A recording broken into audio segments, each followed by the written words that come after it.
It's no secret that science fiction is one of the most influential genres in filmmaking, and a lot of terrific and iconic franchises have come out of it. And today we're feuding two of the most recent films from two very popular science fiction franchises. It's Star Trek Beyond versus Terminator Dark Fate on this episode of Film Face-Offs.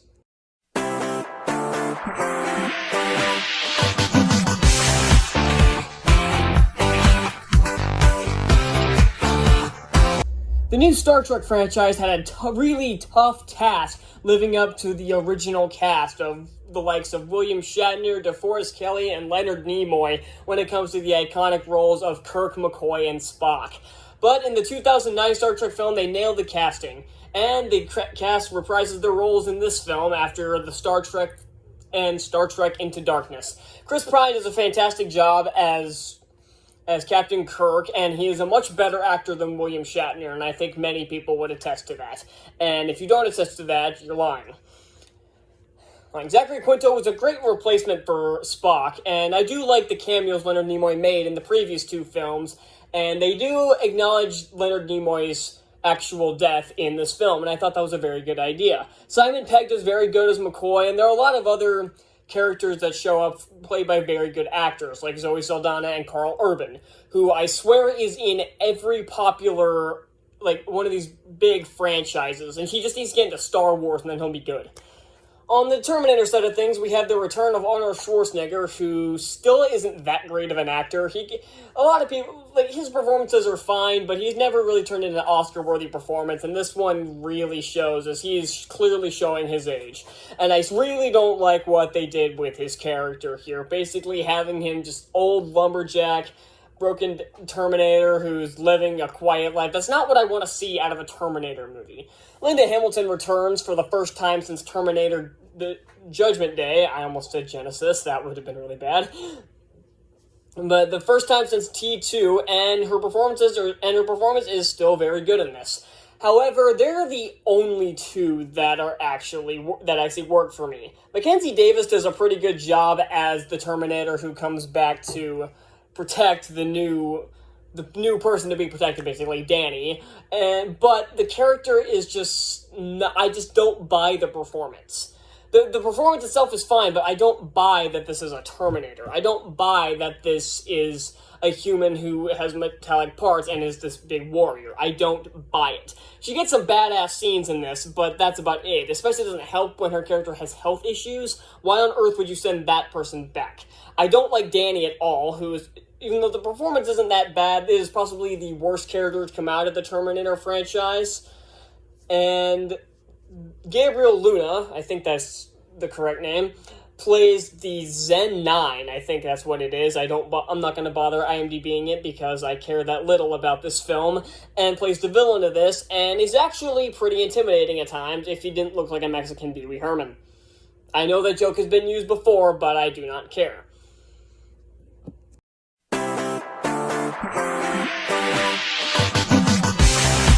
As great as the first two Terminator films are, the plot of every other film has just not cared at all. T3, Salvation, and Genesis just did not care about the plot, and this film is no exception. It is the exact same thing you see in every one of these films. A Terminator is sent back to protect somebody, and another Terminator is sent to kill them, and they meet up with Arnold Schwarzenegger at some point. The only one that didn't do this was Salvation, but that's a movie for a different day.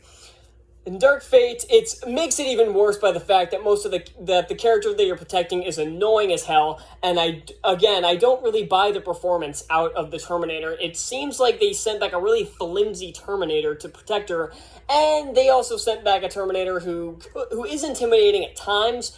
But again, like I said, Mexican Pee Wee Herman, it kind of kills all tension when you just think of Pee Wee Herman. No disrespect towards the actors, but it's just the characters are put in the wrong situations. Every single situation is exactly the same. It's T2, it's T3, it's Genesis, it's all of the other Terminator films put together. It's even the first one as well. I forgot about that. Every single one of these films is the same, except for Salvation, ironically. Star Trek does something very different with Beyond, having the Enterprise crash, and the team is basically on their own for the majority of the time. My only gripe with the film is that it's basically the Kirk show, much like Into Darkness was kind of the Spock show. And I like Chris Pine. I think he does a very good job here, but I feel like we could have gotten a little more diversity out of the cast in this, even though a lot of the other cast members were given a good amount of screen time, but it doesn't seem like everybody was given the appropriate amount of screen time, because some characters vanish and don't come back for a while.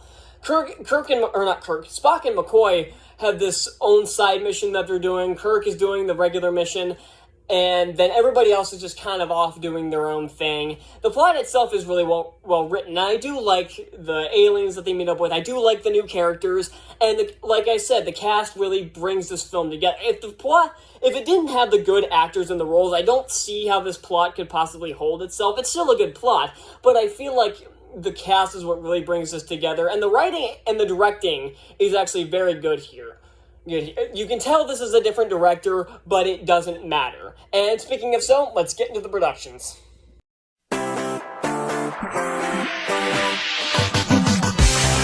Star Trek is definitely one of the pioneers when it comes to action and effects, up there with ones such as Star Wars and Terminator. The action in this, you can tell that, like I said, you can tell this is the different director. This is not J.J. Abrams, but this new guy does a very good job with it. He moves the camera so seamlessly. There isn't that annoying lens flare that you see in every J.J. Abrams movie.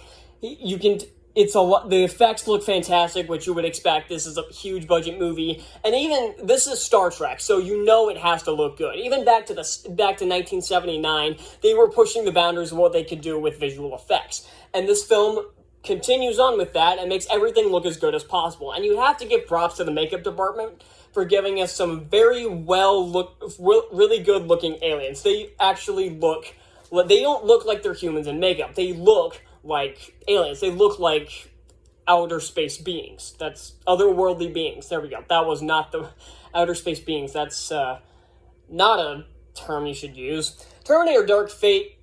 Terminator was, again, one of the pioneers when it came to great action directing, especially when it came to Judgment Day, using a lot of practical effects and mixing it with cutting-edge CGI. This film goes entirely CGI, and you can really tell. Well, some of the fight scenes look pretty cool. Like the smaller fight scenes, like the first one between the Rev 9 and Grace, that fight is actually okay.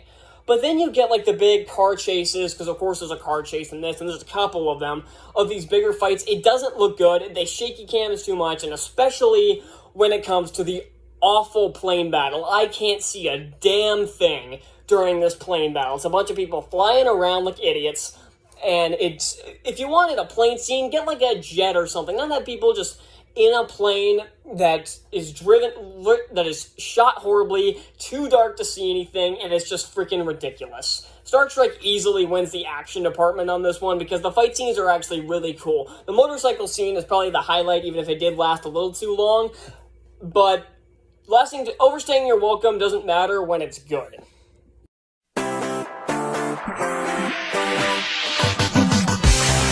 I don't think the music really matters much in these films, but Star Trek, again, it uses some great themes. It uses some of its old themes combined with new ones by Michael Giacchino. I'm not sure I pronounced that right, but I don't really care. Who's done these great films? He's done the Incredibles movies. He did Rogue One. He does a lot of the Disney stuff nowadays, but he did Star Trek Beyond, and I believe he did the first two as well. And the music, he knocks it out of the park with everything. The new themes, the old ones, the new renditions of old themes, it's all blends seamlessly. Terminator Dark Fate, the music doesn't really stand out that much. I'm not sure if the Terminator music ever did. It's just kind of there with nothing really noteworthy. It's got some cool pieces to it during the fight scenes, but other than that, it's just kind of drowned out in the background. It doesn't really add much to any of the scenes. It could have been cut. You wouldn't really miss a thing. I know music's essential for every movie, but this one, it clearly didn't need it, and you can tell they really didn't care about it.